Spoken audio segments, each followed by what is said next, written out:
In a recent and highly intriguing event, an M2 Bradley Infantry Fighting Vehicle, or IFV, from the Ukrainian forces was hit by a Russian anti-tank missile. The impact was immediate, causing the IFV's engine to catch fire. From the video we can see that the fire is on the right side and it is where the engine is located. The initial fire was extinguished, indicating the crew's response and the effective use of fire extinguisher. But shortly after, the vehicle was struck again, this time by an FPV drone.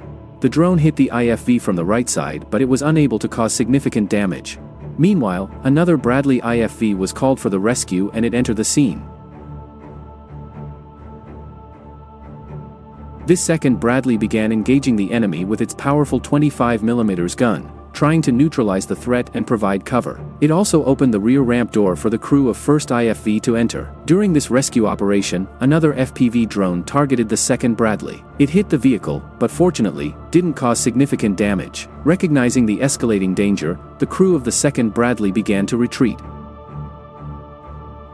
Initially, they moved in the wrong direction in the chaos. Realizing their mistake, they quickly corrected their course and started a hasty retreat toward their base. During the retreat, the Bradley navigate through heavy Russian bombardment, with shell exploding close to the vicinity. In the whole tactical event, there is a highlight that the 1st Bradley crew didn't leave their vehicle. Despite explosion and a fire, even the FPV drone hit. The reason might be that the crew know that they would be killed outside and cannot run from kamikaze drones. One thing important here is that the Bradley IFV has done its job in saving the crew, and then comes the coordination and communication. The evacuation comes right at the time. Please subscribe to the channel for more videos like these and provide your valuable feedback.